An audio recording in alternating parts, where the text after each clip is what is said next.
name's David Usick. I'm a retired police officer, and I was friends with a tiny homeless man named Richard Flaherty. We were friends for 15 years. I tried to get him off the streets. He just didn't want to go.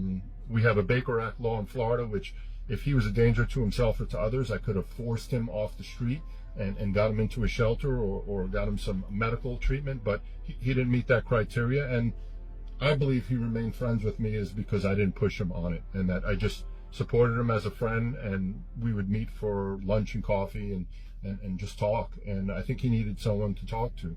So that was Richard's story. In 2015, we were eating lunch, and he just said, "Dave, it's time I tell you who I really am." And I mean, I was blown away. Honestly, I didn't believe it at first.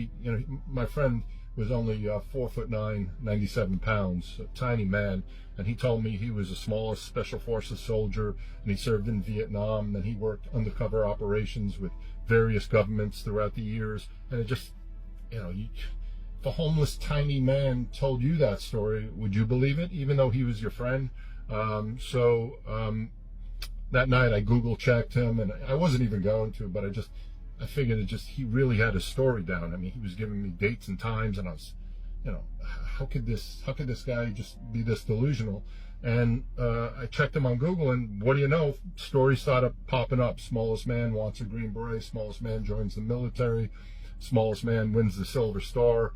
And he earned the Silver Star, 2 Bronze Stars, and 2 Purple Hearts in Vietnam. And, when I was doing my investigation on him, most people say what he did is the impossible. Just making it through basic training when your rucksack is almost as heavy as you are. When you got to jump out of planes, he was with the 101st Airborne. He was an elite paratrooper before he joined the Green Berets. So some of the things that he did, most people felt were impossible. Certainly making it through Special Forces school at his size and going through those obstacle courses, because nothing was changed. There were no rules changed for him. This wasn't, participation trophy times. This is where either you sunk or swim, and the country was at war and they weren't playing any games. And how did he get into the military real quick? Because people also ask me that a lot. It took him 3 years because all the military branches initially turned him down due to his size. So he had to keep petitioning, and he wrote letters to politicians. It took him, I think, 3 years to get a medical waiver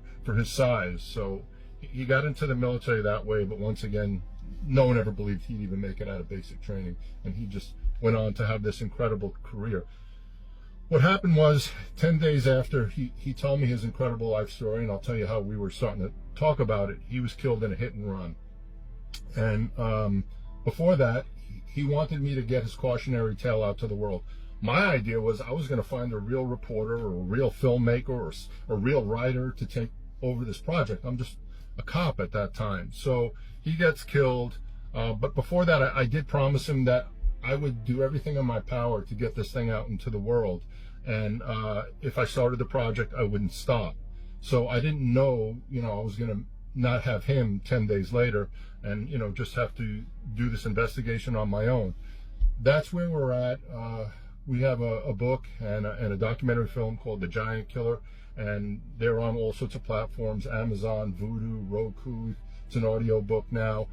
Please just share and support this project. Please share and support our videos. It means so much to me, to the guys who served in Vietnam with him, to the veterans who didn't even serve in Vietnam with him. I mean, just to recognize these incredible heroes. That's really what Giant Killers are, and you guys are amazing. Thank you so much. Take care.